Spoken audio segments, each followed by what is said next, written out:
Ladies and gentlemen, welcome to my show Yes. where I will be interviewed by him, and then when I'm done, it'll be his show. That is wild. There we go. Okay, I think we're on equal playing field here, audiographically. Audiographically. I just think you're a naturally loud person. I am. Yeah, you are. Black. Okay, we're good. Are we running? Black. Cameras rolling. Yes. Sound speeds. I don't know why I said yes, like I know. Okay. Yeah. So, welcome to, technically, this is episode 2 of the Industry Standard Podcast. Yeah. I'm back, You're back? I guess. This is episode 2. No, this is the episode 2 of the formal interview Gotcha. portion, Okay. where we sit down and we talk to industry writers, producers, executives, creatives. Yeah. I feel like mind I'm powers. all those things. You feel like it? I feel like I could be all those things. I don't know. I think you have a few credits that kind of prove that point. Yeah. This is also the first time they've actually seen me doing an interview because last time it was Viz. Shout out to my hosting. brother. Shout out to Viz, Shout out to young my Vizington, brother, man. my bro. Love him. Yeah, and a great dude. Yes. Well decorated writer Crazy. in the Crazy. war on artists. My favorite person to work with. We work together all the time. Yeah, for So sure. much. It's a yeah. Yeah, good Love dude. that guy. Yeah. So before we get started, tell me about the beard. Tell me about the beard. I think people Which are going to part? be very interested in About why it's the development and escalation of the. Not why it's gray, oh shit! I thought it was but like why did you decide to grow a beard? I didn't decide to. It decided on its own. 100%. Why did you decide to leave it there? Yo, well, cause I'm not a cop. I don't know. I'm also not a cop. No, it's all good. Yeah, I got facial hair like just way too early in life, for real. Like it just shit just happened. Like I swear to God, like one day, like I don't know if, cause I was like a chubby kid in like middle school and junior high, and the summer before high school, it was like all the fat left. You were like 14 years old? 13. 13. Yeah. All the fat left. I grew like 4 inches Yeah. and then facial hair. That is Mustache and then just the beard. And then by the time I came back for my sophomore year orientation, I had a full beard. And people thought that I was just like the creepy senior dude that graduated. It's like, why are you back here? I was like, because of the 10th grade. It's like I had to keep going to school. How tall were you? Were you adult height at that point where had you reached your full height? Well, see, the average height of men is 5'9". Right, so, yeah. right. I mean, yeah, I was like, I think Not because you're what, 6? by 14, I was at 6 feet. Right. So by the time I graduated, I was 6'1", 205 when I graduated high school. And I grew 2 more inches in the year and a half that I was in college. Jesus. Well, the first year. So, yeah. so yeah. 6'3". 6'3". Yeah. Wow, that has to be an intense Nah, but here's the shit. high school experience. Surprisingly, it's like when you go to college and you intend to play basketball, like that is like it don't even matter. Like Yeah, no. because it was like guard height. I'm just saying having all that. I'm not a guard. Like Right. Well, I wasn't in high school, so it's like. But having all that facial hair as like a freshman is kind of an insane thing to happen. Nah. Why did you say that? Because women loved it. Girls like that. Yeah. It was like a grown look, and that was in the era where all these young girls had these crazy like it was crazy to me. Like these young girls had these grown ass boyfriends. Oh yeah. Like they was pulling up and picking these girls. I'm like, she's in 11th grade. He's 20. This nigga's fully 20. He has a job for sure. We'll save that portion for other people's podcasts, not this one. The music evolution is crazy. 'Cause you know who was out back then. That's red pill music talk. We You know who was making music back then. Yeah, we Niggas do. is in jail. But whatever. Oh no, we got there. But Inmates. we're walking right out of that. You know what? It's okay. We're gonna. You know, it makes for great content. Hey, man. So now that leads me to my next question. You asked about which is and that's what we got. I asked you about facial hair. We got about facial hair. That's what we got. We got the. It's elaborate. We're gonna have to cut this portion. No, we not. The gold. It's the gold, baby. Oh man. Okay. So. Tell me about your initial experience falling in love with music. I think initially when I fell in love with music, I didn't even know that I was falling in love with music, right? I've always had like a real connection with music. My mom, I don't know like what service she had, but it's like she had everything, every album, every CD, just like I just remember her always having music in the house. And obviously it was like, it wasn't like rap and shit, but it's like, right. Everything. Patti LaBelle, Anita Baker, James Ingram, Marvin Gaye, whoever, Michael Jackson, like she had every album. So, the black experience is, Saturday mornings, you cleaning up the house, they playing music. Anita Baker is usually the first choice if you ask most people. But there was just so much music being played in the house. And I was just like, just a sponge. Like, you know what I'm saying? I was a young, smart, thoughtful kid. Like I was like straight A's and shit. So I was like paying way too much attention to everything too. So I was always just listening to, because she was always playing music in the house. So and that just carried on and continued. Like, now, was your mom a musician, singer, or she just loved music? This is what's interesting to me. The only things that I ever really loved a lot was sports, with basketball specifically, and music, right? So I wanted to play ball. I played basketball in high school. I did a little bit in college, like walked on, whatever. And obviously now I do music. So my dad wanted so badly to play. My dad played sports in high school, and my grandmother made him stop playing football because she didn't want him to get hurt, which is crazy because from what I understand, my dad was like the captain of the football team. So shout out to grandma. But she was tripping, and shout out to Pops, rest in peace. But apparently he was really good. But and my mom used to sing in the choir, and she really wanted to be a singer, from what I understand.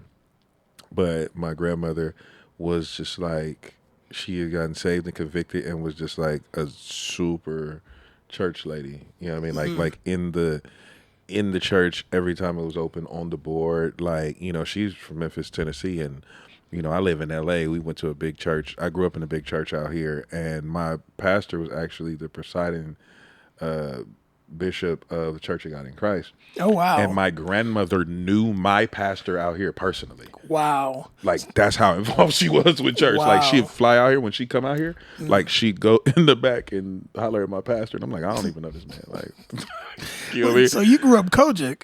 Yeah. Yeah. Ooh. Yeah, and I was in the choir too. I was in the kids choir. Yeah, because you can sing. I don't think there's not a lot of people do not know that you can actually sing. Like, I know that. But I mean, I don't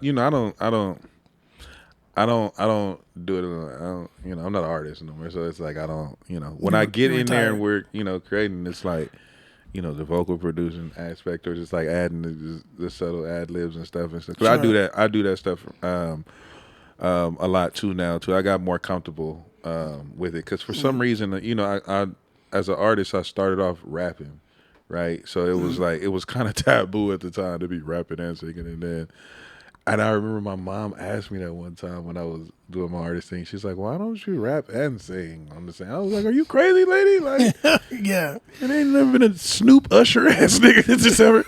And then Drake, yeah, and then all of us started remembering we could sing again. This is so corny, but yeah, that's a long flash forward between that time. So let's go back. Let's delve into. I know we've done this a couple times already. Yeah, but just name drop for a second some of the, and I'll phrase it this way: some of the records your name has been on, some of the records you've been a part of, and also and some of the labels that you've worked with.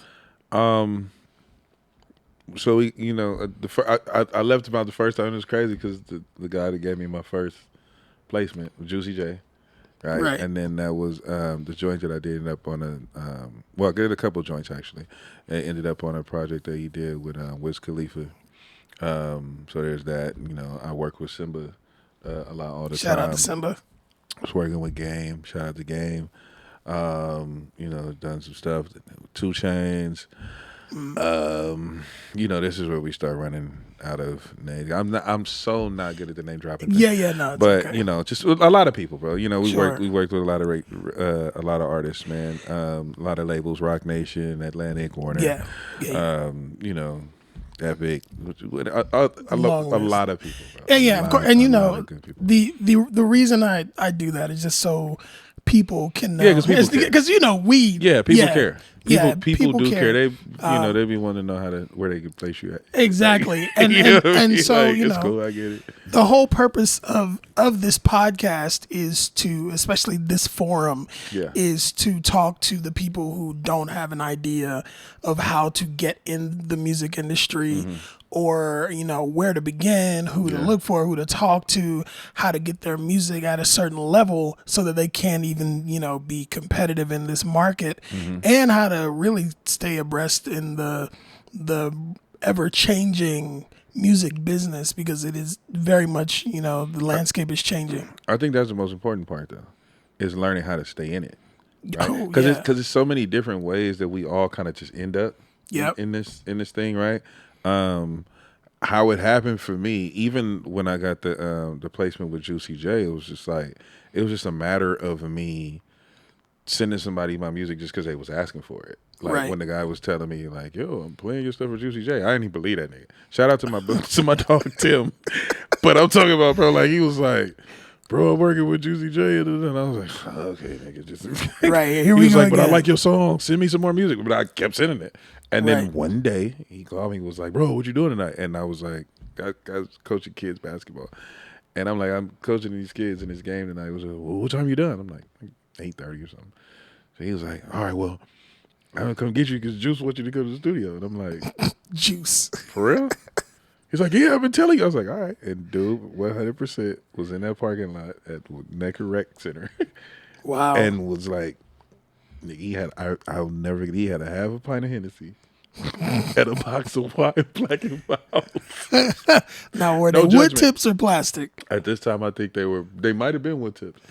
For real. That's respectable. I no longer drink Hennessy or any alcohol for that matter, and I definitely don't smoke Black and Milds anymore. But at that time, you know what I'm saying? That's what was going on. And he came, he drove me. We went to they were recording in this mansion in Encino. And we went in there, went downstairs. It's like studio. It's this big ass house. It looked like a tropical jungle or some shit walking through there. And he was sitting right there. Him and his engineer, my boy Crazy Mike. Shout out to Crazy Mike. Interestingly enough, I found out. So I did the session with him, and I had no protocol on what it meant to be like a writer for somebody, right? Because I was still an artist, and I went in there, and it was playing me beats and stuff, and I was just like, shooting the ideas to him, like, "Yo, how that sound?" He's like, "Oh, that's dope, that's dope," and then I just like sit back down and just like, you know what I mean? And then at one point he was like, "You want to go record one of them?" And I'm like, "Oh shit, yeah!" Like, and I did it, and then ultimately he ended up recording it and putting it on his thing. But a couple of days later, I remember my homegirl from Inglewood was having a birthday party. Right. And I went, and Crazy Mike was at the party. And I was like, "Oh, bro, what's happening?" He was like, "Oh, what's going on, man?" And then my homegirl walked up, and I was like, "Oh, what's up?" She was like, "Oh, you know Cube?" And he was like, "Yeah, I know Cube. How you know Cube?" I was like, "Oh, you know T?" He's like, "Yeah." It's like, they were dating.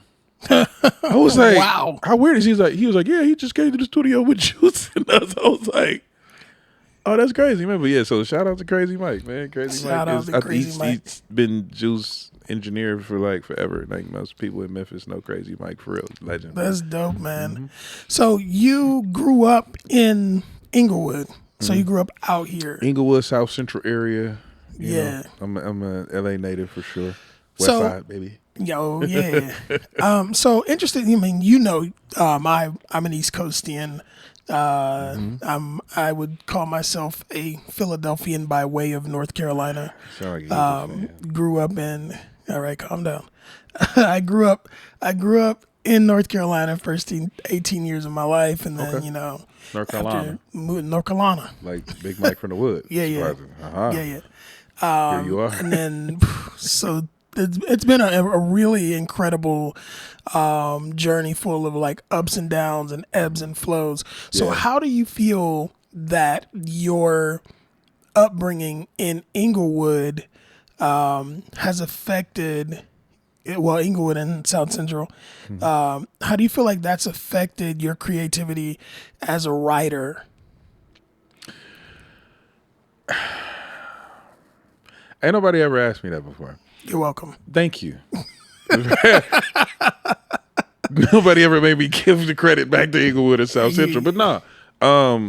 The first thing that come to mind is just perspective, right? In those environments that you grow up in, there's so much, especially in that time that I grew up in. I don't need to talk about the time, but there's like so much happening. There's so much that could happen in an instant, right? And everybody knows this. Like, when you grow up in those environments and around that thing, whether it's in Philly streets or even certain parts of North Carolina, like these environments exist everywhere. And if you are a person that is paying attention, there's stories, there's inspiration, you know what I mean, there's there's lifestyles that you can see playing out in front of you, you know what I'm saying? Being connected to people that you can see are involved in certain things, you know what I mean, that you may end up in or may not end up, you know what I mean? Like there's so much happening, so much life moving fast that just kind of affects your choices and your decision making and what you want to be a part of and what you want out of life, roads you can see yourself going down, other places that you might not be able to see yourself going down, you know what I mean? And then kind of just making that kind of affect like making your decisions about, who and what you want to be. But I think from a musical aspect, there's so much life and story there. For sure. Like, so I know for me, when I started as an artist rapping, a lot of that environment shaped me because we would just sit around and that's just all we did.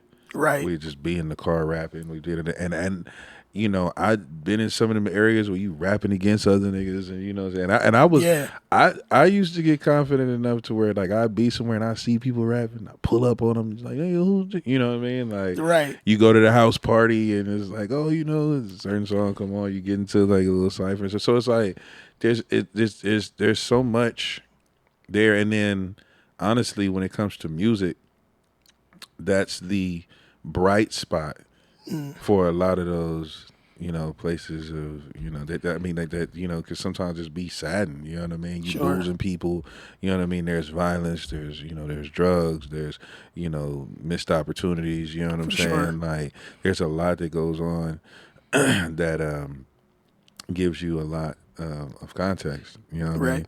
And it gives you a lot of material, to write about and, stories to tell and just, things that, can be good, can be bad, you can learn from, you know what I mean? But it's just, the nature of things like that. That is what that gave me, like a lot of, content, a lot of perspective, a lot of, ideologies, a lot of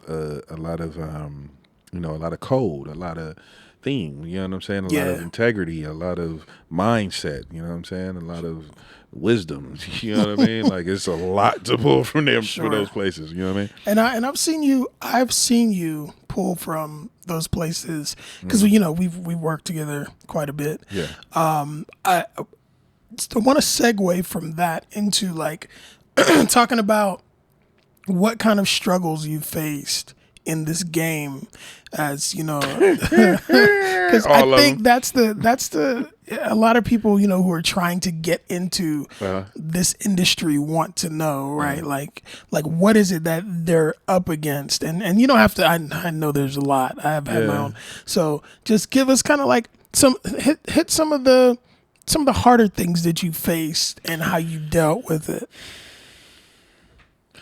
I mean, there's all the cliches, right? Sure. Like, and people in music and in most businesses are real good at, getting it right, becoming successful, and then going back and telling everybody, watch for these pitfalls and do this and have your shit in order. And it's like nobody skips the step, right? Everyone comes in and ain't figured it out yet. Right. Now, if you can get ahead of that, then great. You're a part of like the 1% that's going to come in this and have it figured out and not get screwed on a contract and get all your credits, get all your money, have all your publishing in order. Like this, you know what I mean? Like everything is trial and error. And sometimes I think it's needed and it builds character, right? Like, I mean, I always tell people it's not about if, you're going to get screwed out of something. It's like how much, it's going to happen until you, figure the business part of this thing out, you know what I mean? Until you get intentional about your craft, right? Because outside looking in, for most people that just listen to music and want to jump into it, have no idea how much goes into this. Like when I decided to go from being an just making a decision to go from being an artist to a creative, right? The first thing that I realized was how much I didn't know. Yeah. And not only that, but like it's so challenging to not even know what you don't know, to ask the questions, to figure out what you don't know. Yeah. Right? And that's you have the to. thing. Yeah. You got it, because you have to seek out the information, because also, unfortunately, it's not readily available for you. It's not. It's not like there are a bunch of people that know the answers and are willing to just give them to you. Not only that, it's not in a lot of books. Right. It's not in a lot of courses. Yeah, no, it's not. It's almost designed for you to fuck it up first and not know. Right. And, you know what I mean? What's really interesting about that is there are literally like contractual laws and and laws behind all of this stuff. Yeah. And you can't find it. So it's designed for you to have to pay somebody for the information that has the and they still might screw you 100% over and not give you accurate information. Well, yeah, because they have, information that you don't have that could be manipulated. Exactly. And the one thing that this thing ultimately is usually predicated on is leverage. Right? The whole game. Yeah. And people think that they make the mistake of believing that the music is the leverage. No. the music sometimes is barely the product. Right? The quicker you learn, leverage is the most important thing, and everything that you see doesn't necessarily exist in the form that you see it. Right. Most cases it doesn't. Yeah. Right? So let's talk about what is leverage. Yeah, we got to know. Yeah, we're going deep because I want people to know, because I know the answers, but I also want to have another vantage point. Leverage is it's just like having a strong negotiation point. Right? Right. It's like you have to have a thing to where you can start a negotiation, right? To where even if there's a percentage of, well, you may need this more than I need the thing that I actually need from you, right? Because everybody needs something. Right. Right. So all we're doing is negotiating and we're leveraging things. Sure. Right. So when you have whether it's your product or if because there's such thing as leveraging your talent, right? We leverage our talent a lot of times to get other opportunities, right? So that may be in the form of who you worked with, who people seen you with, who people seen you around. There's an aesthetic that can be who leveraged. your attorney is, right? Who you're signed to, right? Who's your publisher? Sure. What's the last project you worked on? You know what I'm saying? How many followers you have? How much these things have you already built? Like there's a lot of things that can be used to leverage, but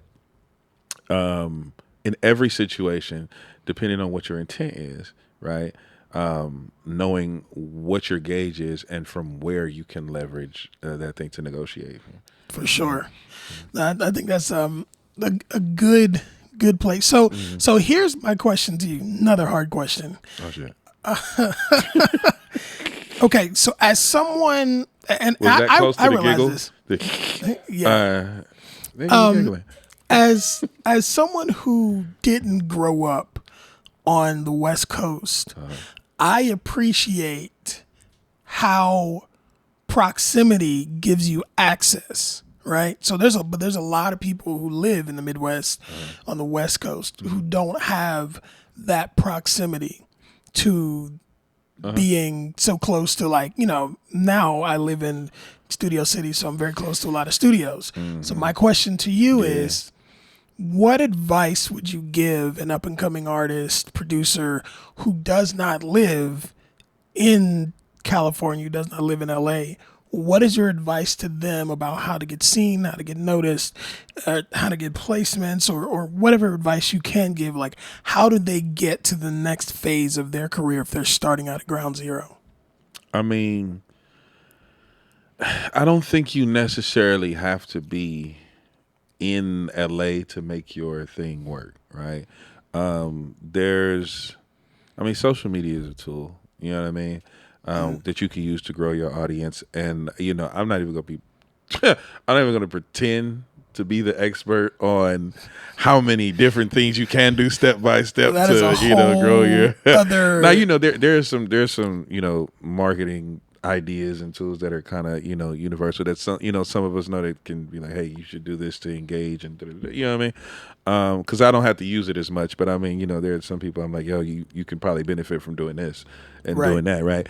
But I would say, like, if you're literally trying to be close to the pulse of things, LA, New York, Atlanta, Miami, Nashville, whichever the closest one you can get to, right? Like, get there, figure out what's going on. Because, there was once a time where it's like the idea was lock down your city, right? And, get it to somebody and then you can blow it up. But you can still, and it's not a regional thing anymore, right? Like, LA has so many people that are like from here. I mean, that are here, that are not from here, that are operating, at the highest level. Like, like, whenever I tell somebody I'm from LA, they're like, really? Like, they're almost thrown off. You know what I mean? Right. Like, it's almost so few and far between for, you to be in any studio around here with somebody that's from Los Angeles. Right. Like, they're always blown away. They're like, what? You're from here? It's like, yeah, nigga, I never left. Why would I leave? Why would you? Like, why would I leave Los Angeles to do what we're doing, right? Right. But, I mean, like, because to me it feels like, if I go to Portland, why would I be surprised if somebody was born in Portland and is still in Portland, right? Yeah. But obviously Los Angeles is an anomaly because LA is like two different places. Yeah, you know what I mean? Like, Hollywood is an industry that has its own life, right? Yeah. It's like the music industry exists in the entertainment industry, which exists in Hollywood and the surrounding areas, which is a part of Los Angeles, but doesn't necessarily have anything to do with Los Angeles culture. Right. You know what I mean? Like, there's other parts of the city that have their own life, that have their own, so even when people do the Hollywood thing, it's like, well, Hollywood is a theme. Yeah. It's not it's a place that just so happens to be in Los Angeles. Yeah. You know what I mean? You can act Hollywood and be from Detroit. I see it all the time. You know what I mean? Like, it's like, nah, that's not an LA thing. That nigga from wherever he from. Like, you know what I mean? Like, he just adopted the. He don't act like that because he grew up with us. Like, he act like that because he came out here and got rich, and that's how he think people act in his industry. Like, it's just, you know what I mean? Some people that can't wait to drop their accent and then be an asshole. That's not a Los Angeles thing. You know what I'm saying? It's just we're in Los Angeles. Yeah, for sure. I find it one, LA is not a real place. For me, to me, this is the land of Oz, and there's a wizard behind the curtain. Los Angeles is a very real place. Like, it just depends on where you at. No, Because you always working on something. I accidentally went to Figueroa. Los Angeles is not a real place, and anybody. But you're anybody, on, and I accidentally ended up there after church to go get soul food. That's just such a. Like why? Like of course, like it's not a real place. Of all things, you can't judge. I'm just saying, Los Angeles off Figueroa. Because everybody knows. But yeah. So in any in any case. Never end up on Figueroa if you never end up on Figueroa. At any unless you're just like accident. At Staples or Crypto. Yeah. But yeah, that's as far. Yeah, as far as between Olympic and Pico, Figueroa. That's it. Yeah. Everywhere else is just not for you. So I want to revisit this conversation, if you're comfortable. Okay. I want to revisit the time you met Luda. Oh my God! Why? Why are we doing? Because I need people to understand that. Like, I will say this: the vast majority of the times that I've met people that I've I idolized or seen on TV, I've met quite a few of them, and I would say 99% of the time they've been amazing people. And I've had great experiences. Hanging out. I got to hang out for 2 days with Cedric the Entertainer. He was amazing. I got to sit down to dinner with Vivica Fox. Incredible conversation. Great person. You're not segueing this great. Yeah, and so I would love to for you to go back in the memory banks and just tell us. Yeah, that's crazy. What this experience was like. Meeting Luda, and yo, I've never told this on camera. Well, I guess you got it on camera. I might have it twice now, but yes, please. Yeah. We however Honesty. many years removed from this, right? So, once upon a time, right? It was a while ago when I was an artist, okay, and I remember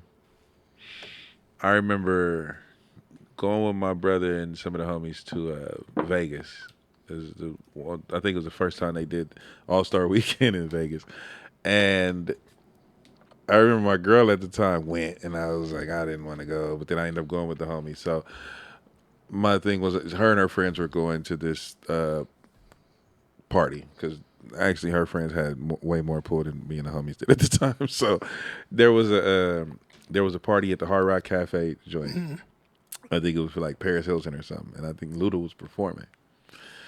So at this time, I'm doing my artist thing, I'm rapping, you know what I'm saying, and this was back when you was burning all your shit on CDs or whatever. So I'm walking through there, and I got music. My music in my back pocket, like I kept it on me, like in case I run into this All-Star Weekend, you can run into anybody, right? Right. So now, do you remember if you had on like cargo pants? Do you remember what kind of pants? No. So you had your CDs in regular jeans, in my jeans back pocket, like we was thugging. We was trying to get it.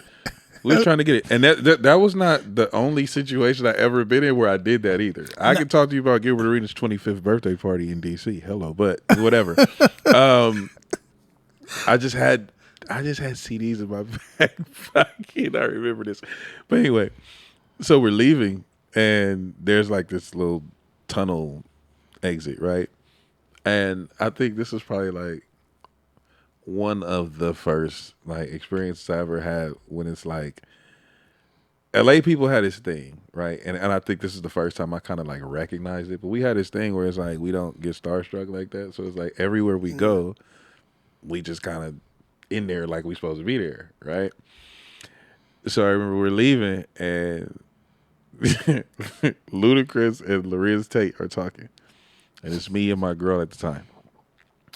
And this nigga had one of the biggest bodyguards I ever seen. Like this nigga was just 1,000 muscles for no reason. And then he had like this cut off shirt with just like sleeves up. But you know when niggas overcut it where it's like damn near to the nipple, whatever.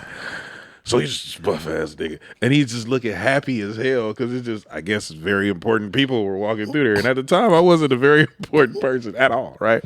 Right. And I'm just walking through there, but I'm just like, all right, let me see if I could, try to finesse something.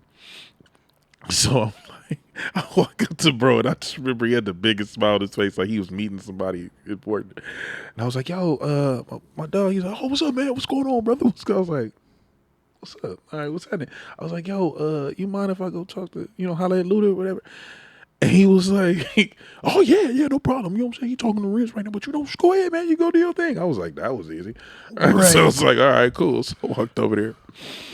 And God damn you for this. But both of these niggas are standing there talking, right? Luda and Lorenz. And I'm 6'3". I'm going to just say they're not. They're not. And there's nothing wrong with that. There's nothing wrong with that. There's nothing wrong with it. I remember Lorenz Tate. I talked to him first. I got him out the way. Yo, my brother, what's happening, man? He's like, oh, man, hey, what's up? Boom, man, man, hey, man, appreciate you. Okay, yeah, man, what's up? And I was like, yeah, man, you mind if I talk to Luda? He's like, oh, yeah, go ahead. He was Lorenz, super cool, brother. God bless you for that. So, I get to talking to Luda. And mind you, I got music on me. And then I'm thinking to myself, right? Yeah, I don't want to be all, turned up and like asking for a picture, take a picture with my lady, or like, let me give you some. So I was like, nah, that's probably not the way to go about this. Right. It's like, you know what? Meet the nigga, we'll just give him his flowers. So, you do the handshake with a nigga, like, you do this. So it's like, hey, so now you hold the handshake, right? Hey, yo, my nigga, you know what I'm saying? Bro, I just wanted to just meet you, bro, give you your flowers, man, you know what I'm saying? Like, I love what you do for hip-hop. Like, I'm an artist myself, bro, you know what I'm saying? But you inspire me, you know what I mean? I just wanted to tell you that when I see you right here in the flesh, bro, I'm up and coming, bro, but I love what you do for hip-hop, bro. I just wanted to give you your flowers. I wanted to say that was like it verbatim. Right. No, you pay attention to the hand. Now, I'm him and you me, right? Mm-hmm. This is what happened. He did me just like this. Yeah, all right. Did you feel that? Yeah, you felt that? The push away. Get it off me. The push away. And I just remember being like, yo, what the And I remember my girl was like, baby. And I was like, did the nigga just... She was like, go ahead, let's go. And so we left. You know what I'm saying? We left. Now, I've never told that story on camera. A lot of niggas know that about the story. But now, because now I feel like I gotta do disclaimers and shit. But I don't think that happened for Luda. Right. I think that happened for me because I've heard that he's a real cool dude. But that was my experience the first time I met Ludacris. That nigga looked me up and down and it threw my hand. For sure. Did you ever consider maybe your hands were clammy that day? I hate you. So bad. I really hate you. Did you ever consider? I had to consider a lot of things because another thing that I realized is this. When you have homies that don't take shit serious, no one make you feel bad about what happened to you with Ludacris.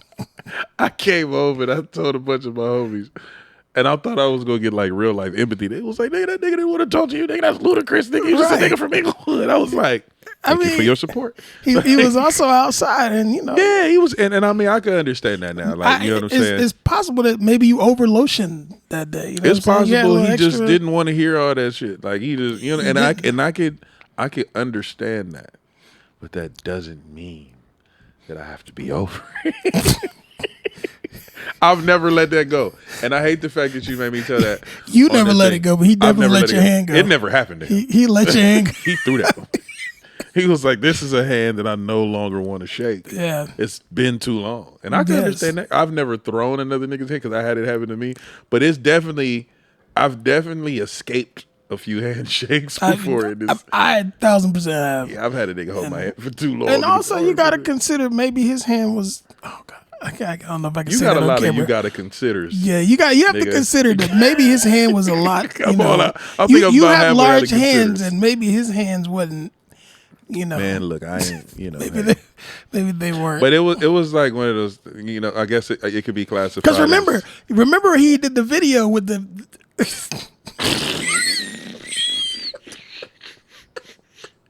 You're dumb. I'm never working. Right, so Luda's never going to give me an opportunity to work Don with him. time now. Yeah. No, you know, I can understand it, how it goes, man, and it's all good. I met him again, and I don't know. I'm sure you don't remember that either, but the setting was different. Yeah, but yeah, you know what I'm saying, and it was all good. But was it though?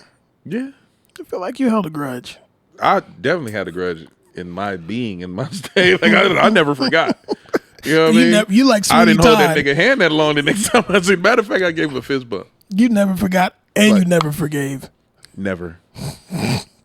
I forgave when I went to get baptized. And that brings us to our segue. I had to let that go. I had to let that go to get this cross. Yes, right that's what I was going to say. get that to God. It brings me to our segue So on you next getting time baptized. I see Luda, it's all good. Right, because you got baptized. You are He threw my hand. The next time I see him, I gave him the fist bump. And then next time I Yes. see him, I'll be meeting him for the first time. Wow. That's what I got. Yeah. Allow me to reintroduce myself. Moments Yeah. do happen. They happen all the time out here. They happen a rebranding. lot. Like I can't tell you how many times that I've met somebody for the second time and they were meeting me for the first time. Yeah. And I had to remind them of the thing. And they was like, I did that. And I was like, Yeah. But it's okay. It's cool. It's all It's cool good. now. That's where you was at in your life. I see you're And repentant now. And this is where we are now. Yes, and we're much better for that. And it's all good, man. Like Yeah. that's the thing that just happens because that's what I was gonna say. It was like, you know, it could have been classified as like one of those, you know, never meet your heroes moments. But I Yeah. mean, there was other people that I like met that I considered, you know, Sure. and those experiences was great. Yeah. I met my two favorite rappers, and they both was like, Solid. amazing encounters, and it just happened like this sometimes. I guess. So, I guess a part of our last piece of this, because we've talked extensively, which I love. You made me go into the So, story. I'm- We could have did something else with that. I'm not sorry. I just want you to know. I Could have did anything else with that time. No, it was worthy. It was a worthwhile. That was for you. And would do it again. That was for him. It was. Yeah.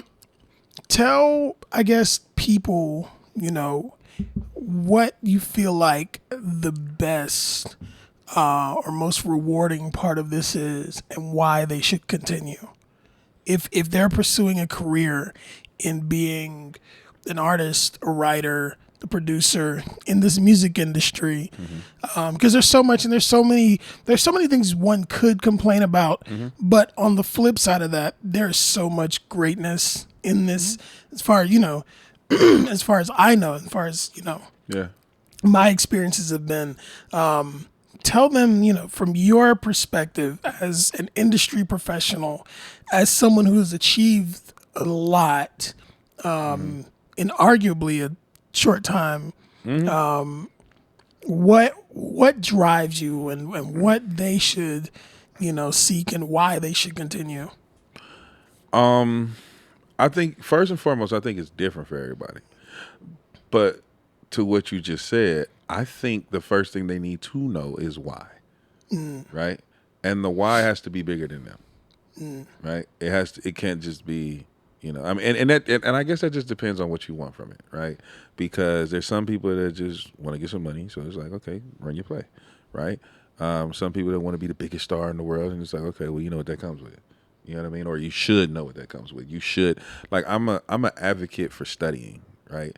For learning. Oh my God, I'd love to learn anything I can all the time about whatever, whoever, Same. you know what I mean? Like music, Yeah. like, cause I mean, even with like, you know, me starting music, like I was always in tune with a lot of different types of music, right? When I started doing the artist thing, you know, I just got good at rapping, so I did that.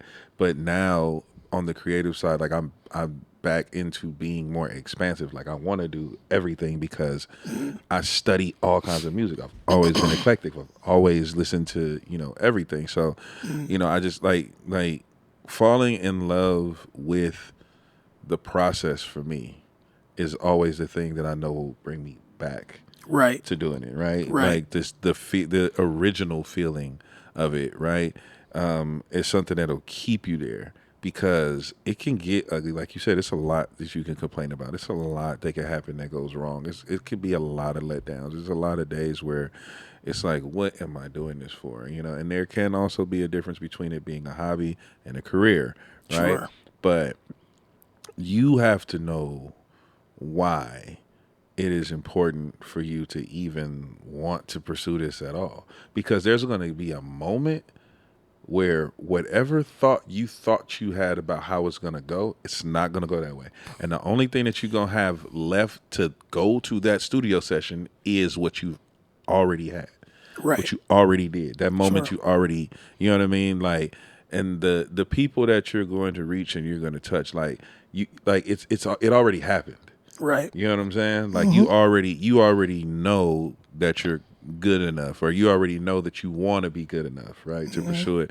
And there's people that need your story, your information, your thoughts on, because there's hundreds of thousands of people that feel how you feel about any given thing, right? That that feel lost, that feel pain, that feel love, that want to feel love, right? And everybody that even like when you talk about like winning, when we see people win, right? Everybody knows what it feels like to lose. Right. Not everybody know what it feels like to win. Yeah. Right? Sure. So a lot of times you're inspiring people that might not ever get that feeling, but you're giving them that. You know what I mean? They can have that in your music, and which will just inspire them to keep going, even if they never really hit that. You know what I mean? So your thing,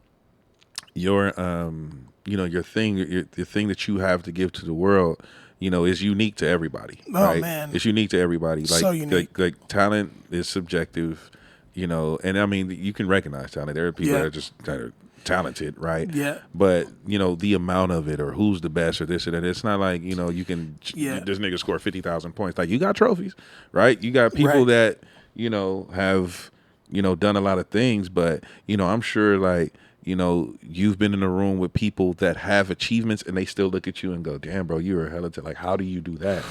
Right? So many times, because your thing is your thing, right? Yeah. And like I was, we were talking earlier, it's like, that's been part of my strategy. It's like I go play on the court, right? Like I work with other creatives, and I work with the ones that I think are the best. Yeah. I try to find a way to get with the ones that are dope, and then when we work well together, it's just like, it's validating, and it's not that we're seeking right outside validation, because you got to know enough about yourself to have faith in your own ability, right? Absolutely. But there are only so many ways where you can gauge growth and elevation, right? So, I never waver in my ability, because I know that I'm able to work with people at the highest level and continue to do that, because, they respect my talent as much as I respect theirs. Right. You know what I You mean? know what I've learned?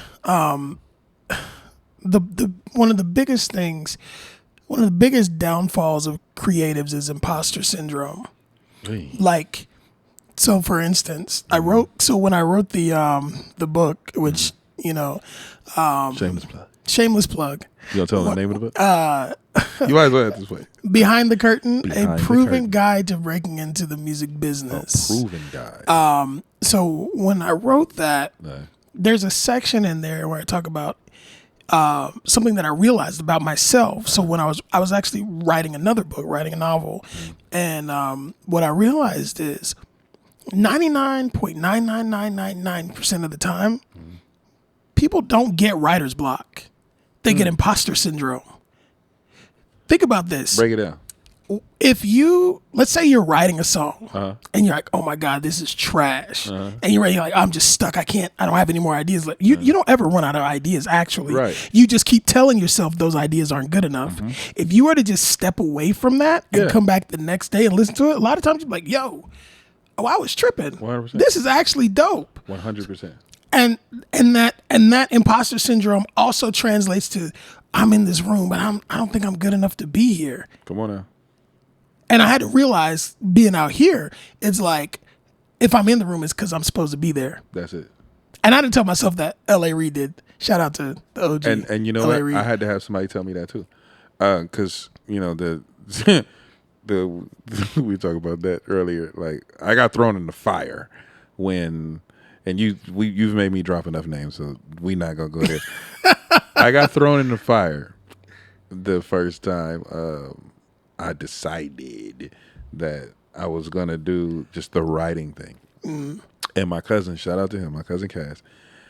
I will say some of the names. My cousin Cass came and got me from Inglewood. He reneged so quick. He came and saved me. No, I'm going to say the names of the people. Right. That, you know what I'm saying? But like the art, you wasted that with the Luda story. My bad.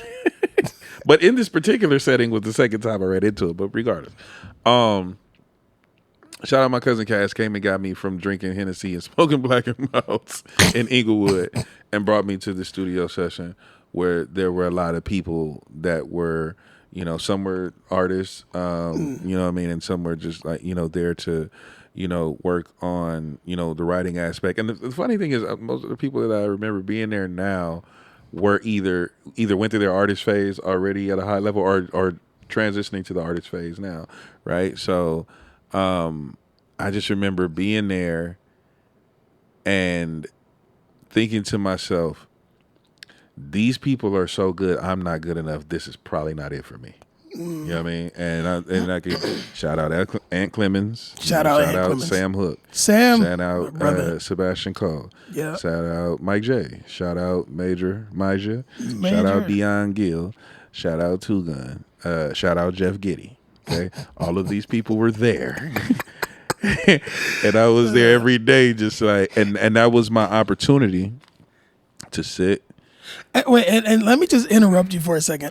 Those are some crazy names. Very crazy. Those names. Go look up any of the names. If you look up any of those names, and you know what? It's insane. Crazy. I have the privilege of most of those people being like my actual friends. Right. You know what I mean? Like people I can just be like, yo, my people brother, get on the phone. Like, you know what I'm talking about? Like some well, still Hollywood. Some niggas I can get on. Yeah. So, some of you I love all them. But no, like I really remember feeling like that and I remember my cousin Cass. I'll never take this away from him. I remember he told me, he was like, bro, you're in here because you are good enough.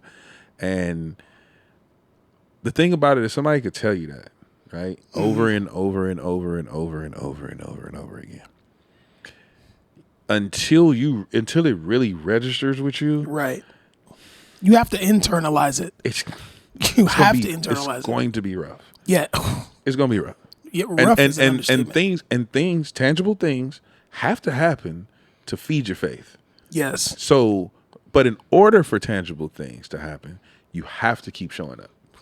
You have to keep showing up. That's a word right to there. See the things. So the only options are really quit or keep going. Yeah. To simplify it all the way down, it's quit or keep going. And not just quit or keep going to piggyback on that, but like keep going every day. Every single day. Like every day you are making a deposit into your greatness. It's not a like, I can do that. I'm gonna do this once a week. Or I'll jump in like, once a month. I'm definitely gonna hit the mark. No, it's like you have to commit to this because every single day. When you run into people like that, right? Like for me, and then it's like I've gotten close enough to some people to know what their backstory was before that moment and after that moment, right? So I can see some of their stages, right?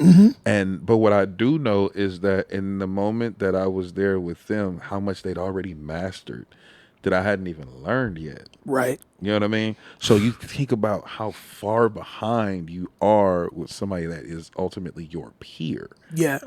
Like, that'll scare the shit out of you. Yeah. You know what I mean? Still, it's like, that Bruce Lee saying, I don't fear the man who's practiced 10,000 kicks one time. I fear the man who's practiced one kick 10,000 times. Bruh. These names, these are people that have been practicing the same kick 10,000 times. It's what you call your book is like the proven guide. They've overproven their value and their workmanship. Like it's crazy. You know what I mean? And they show up. They show up. They ain't always on time. As a matter of fact, so many niggas that got some matter of fact, you got to some people you got to schedule the session 2 hours early. Hey man, to get them to be an hour late. I don't know about these niggas' work schedules. Just niggas go get people in trouble. You show up on time, and I love that about you. I try to make that a point. I try to like, be early. For the most part, I'm not.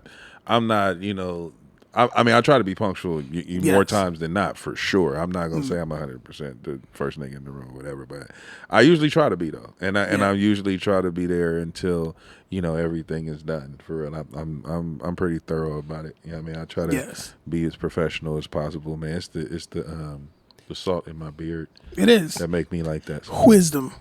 So okay, last thing.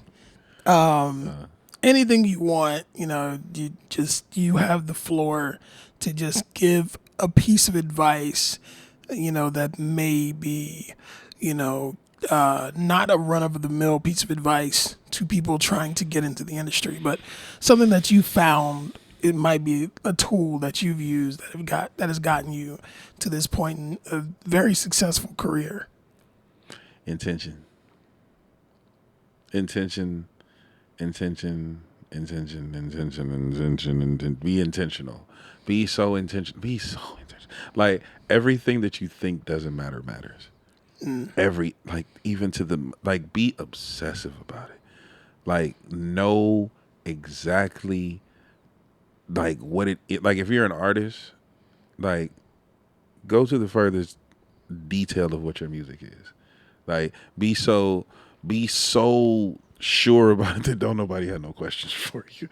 You know what I mean? Like make people feel dumb that they can't ask you another question because they have all the information. You are so sure about, you're so sure about what you're doing. You know what I mean? You're so, your goal is to hit the target every time. No matter what. Even when you're doing different things. I try to move with so much intention to where I live by, okay, what are we doing? What are we doing? When I get in here, what is the goal? Right. What is this for? What do we do? Because I don't want to miss nothing. Right. And don't get it fucked up. You're still gonna miss stuff. You know what I'm saying? There's still gonna be a placement that you don't get. There's still gonna be a sync that didn't pick your song. There's still gonna be an artist that wants to put your song out and ain't gonna put your song out. That's the point is habit. Right? Then habit becomes lifestyle. It's just it's like second nature. You know what I mean? What are we doing? And then it's your calling card. Because if nothing else, people know when you get there that you're gonna hit the target. There is a reason why they need you for that thing. Whatever your thing is, and do not get it confused. You have a thing that nobody else has. And if you're finding that you feel like your thing is somebody else's thing, find the other thing, because it's not that thing. Or listen, this is what I tell people, because I think this is important, and we're about to wrap it up. But Nike makes shoes, Reebok makes shoes, Adidas makes shoes, Puma makes shoes, and so many others. But the thing is, each one of them makes their own brand, makes it slightly differently, and it's unique. And people still go to the shelves and pick their favorite. Yeah. There are probably thousands of shoe brands that people will pick from.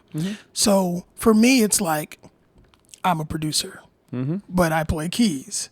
But I know other producers that play keys, like Eric Griggs, Bluetooth, amazing producer, pianist, and plays a bunch of other instruments. But the way I do things, he doesn't do. And the way he does things, I don't do. Exactly. Now, can we cross, do those things, cross paths? Yeah, sure. Yeah. But